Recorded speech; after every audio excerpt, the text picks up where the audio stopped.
This is the sort of interview that's coming up now that I really like. It's somebody in the studio who knows exactly what he wants. He's got 5 stocks and a few more as well if we have time, and he's going to tell us exactly why he likes those stocks in his fund. It's the top 5 equity holdings for the Aylett Equity Prescient Fund. It's a white label fund.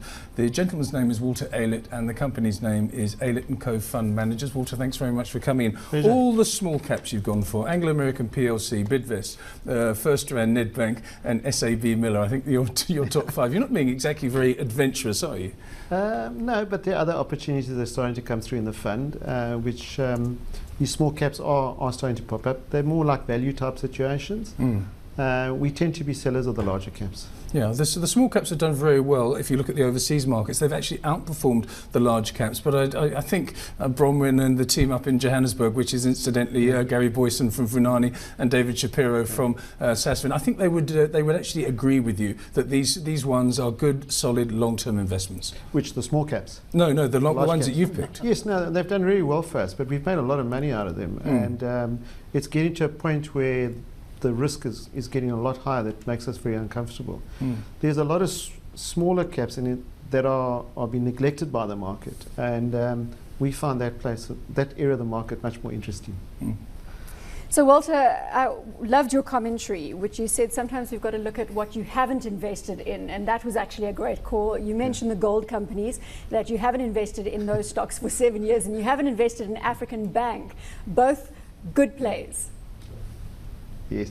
Well, that was our smartest decision ever made, was never to invest in gold shares. They just were too tough. African Bank is one that we've recently invested, particularly when it got hit very hard. We think a lot of the bad news has been priced in, and the rights issue gave us even more comfort, even though they haven't announced the terms. But I get the feeling that a lot of the tough decisions were made, yeah, I think it looks attractive. It's a good business. You know, I'm known for going to see Berkshire Hathaway quite a lot at the AGM, and I always try to think of a South African company that had a shareholder mentality. And African Bank was always very good in that respect and paid high dividends. And we think it's an opportunity now a cheap opportunity to get an in. Walter, David, you like Berkshire Hathaway. You've been there, so maybe you could embellish what Walter has just said, that sort of philosophy that you go on and on about every year. Me? Yeah, you. Now, I've been for 7 years in a row. I enjoy it. I call it financial rehab. You know, you go there and everything seems so simple. You know, in fact, one comment that came back, a chap says, it's like going to church. You know what the message is, but you still keep going. And I'll be there again. I've already booked my trip. But Walter, there's 2 questions I want to ask for. You're not in gold. Are you like your fellow Cape Townians, and are you in platinum? And secondly, I was quite upset to hear Joffy talking about succession. You know, I'm very close to Brian. I know him very well. Would you still hold Bidvest without Mr. Joffy?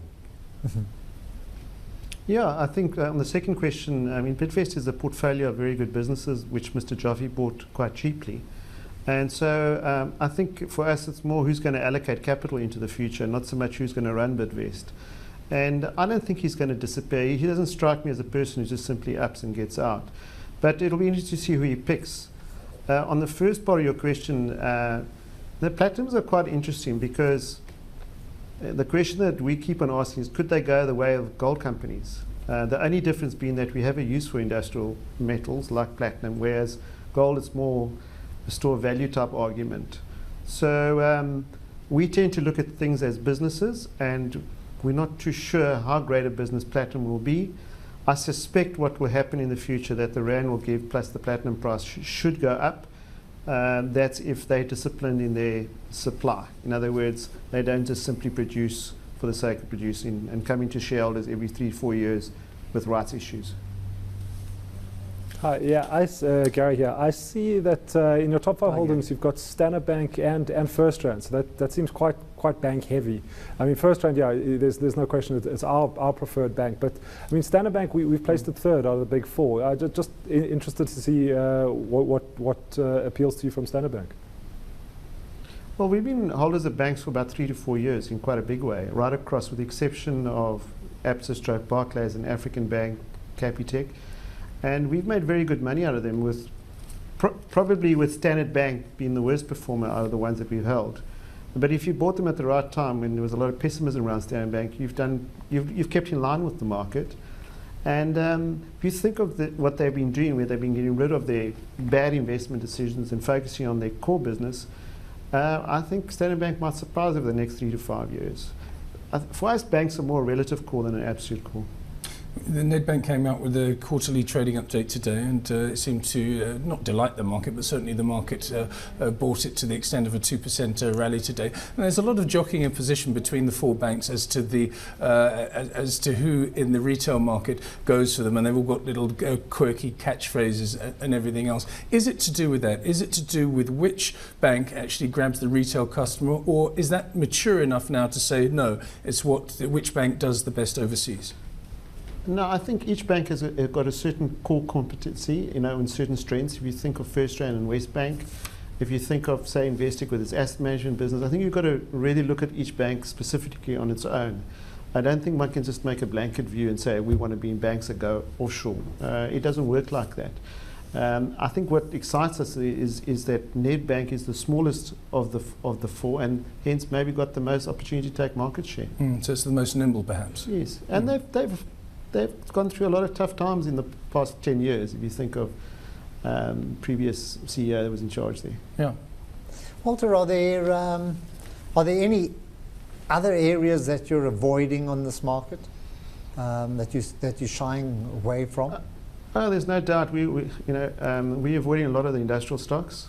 We don't own any retailers. We've been selling some of the excellent companies that have done well for us, such as Discovery and Oceana Fishing. It's more, our biggest challenge is finding stocks to replace them, and hence our high cash and offshore holdings.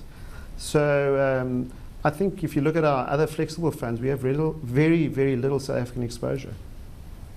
If you had to put this list in front of a new client, for example, today, and you say, right, these are the 5 that we've just spoken about, plus another 3 or 4 which is on my list, would you say, yes, these are the companies we like, but their valuations are a little bit too high at the moment, so we're going to wait for them to pull back because they think that there might be a pullback? There's nothing wrong with the companies, but they're just a little bit too rich at the moment. In other words, has the moment been lost for these blue chips that we've been speaking of?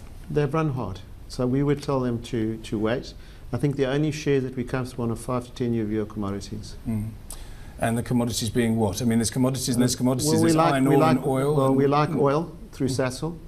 And then secondly, which has run very hard. And then we think Anglos and the platinum industry, although it's tough to work it out exactly, the confidence isn't there for us yet in a big way. But the right things are being said, and hopefully the right things have been done in those 3 different types of industries. David, just a final one from you.